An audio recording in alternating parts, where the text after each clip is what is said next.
Video ini aku beri judul "Benarkah gelombang kemarahan rakyat jadi alasan penjarahan di kediaman anggota dewan?"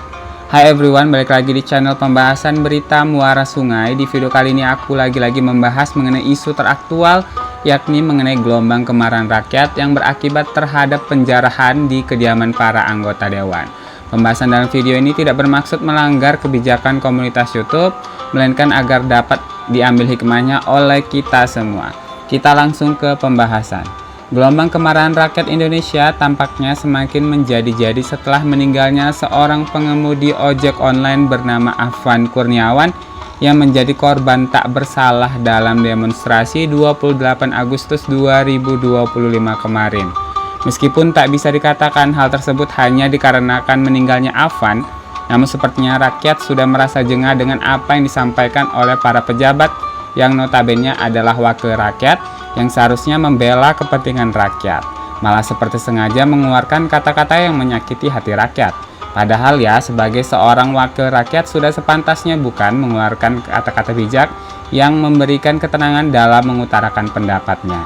Kita sebut saja Bapak Ahmad Sahroni yang kini tak hanya menjadi bulan-bulanan sasaran kemarahan publik, statusnya saya pikir tak lagi di tahap bulan-bulanan, melainkan minggu-mingguan atau hari-harian dari sasaran kemarahan rakyat. Ups, kayak makan nasi aja ya, tiap hari. Nggak ding, bercanda, jangan dianggap serius kali ya weh. Belum lagi anggota dewan lainnya seperti Uya Kuya dan Eko Patrio, di mana mereka pada awalnya adalah seorang artis terkenal dan sudah punya banyak duit. Mungkin udah berem-eman yang didapat dari kerja kerasnya sebagai seorang seniman. Namun di saat ini mereka juga turut ikut jadi korban penjarahan massa yang masih tidak terima dengan apa yang mereka lakukan sebelumnya. Entah itu hoax atau apalah, Uya Kuya beberapa waktu yang lalu mengkonfirmasi bahwa dirinya tidak pernah memberikan klarifikasi terkait hal apapun dengan jogetan di platform TT. Ini nggak aku sebutin ya. Ia juga menyertakan bukti bahwa video joget-joget ala Gen Z-nya itu diambil jauh sebelum dirinya menjadi anggota dewan. Ditambah lagi, dua orang artis tersebut juga udah meminta maaf secara terbuka lewat video klarifikasi. Om Eko yang pernah bawa acara Eko Ngegosip di stasiun TV swasta tersebut didampingi dengan AA Fasya, begitu netizen sering menyematkan panggilannya ke vokalis ungu tersebut. Udah minta maaf dengan sungguh-sungguh. Namun publik masih nggak percaya aja gitu sama beliau. Kenapa? Karena emang Om Eko itu kan pelawak ya, sukanya bercanda. Jadi mereka nggak percaya kalau Om Eko itu tulus minta maafnya. Mereka kira juga itu bagian dari citranya yang penuh dengan canda dan tawa. Nah, gimana dengan Om Uya Kuya? Om Uya juga udah minta maaf kok ke publik. Coba deh cari video minta maafnya. Namun kenapa kejadian itu tetap terjadi? Intinya sih kalau menurut aku karena publik udah kehilangan kepercayaan sama mereka berdua. Karena kepercayaan itu kan mahal ya harganya. Lagi pula sebenarnya bukan karena mereka berdua artis sih. Banyak kok artis-artis sebelum mereka menjabat fan-fan aja.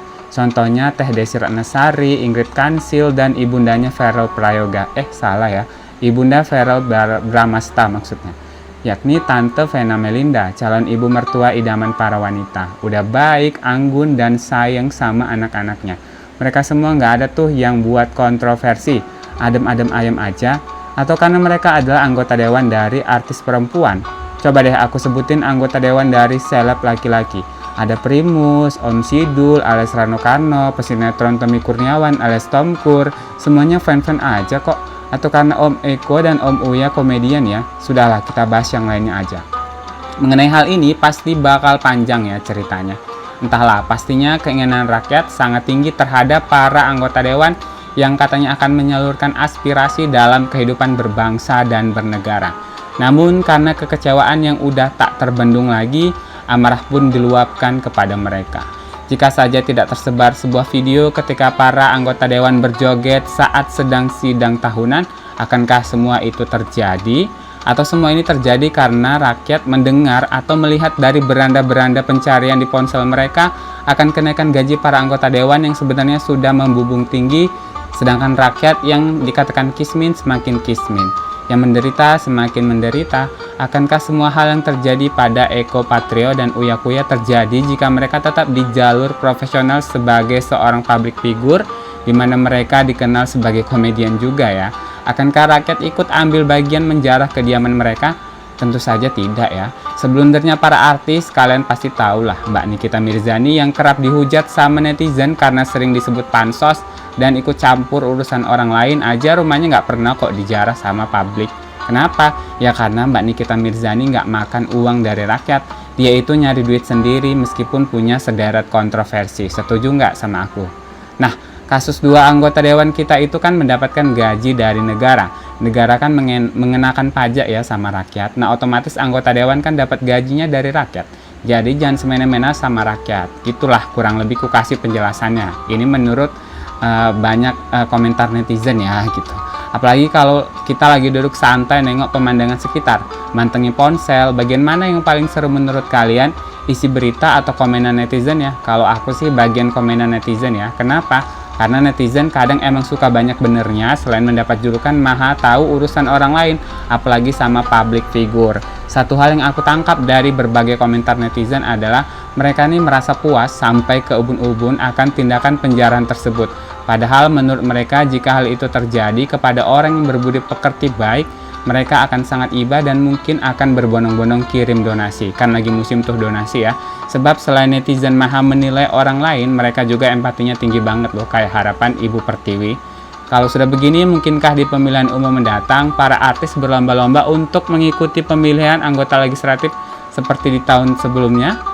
Yang jika dilihat di sebuah video yang diposting oleh emak-emak di akun profesional mereka di gedung DPR, jika rapat anggota dewan sudah seperti reuni para artis, atau mereka pikir-pikir ulang dan tetap istiqomah di jalur keartisannya. Sudahlah, sekian video ini. Sampai jumpa di video mendatang. Bye.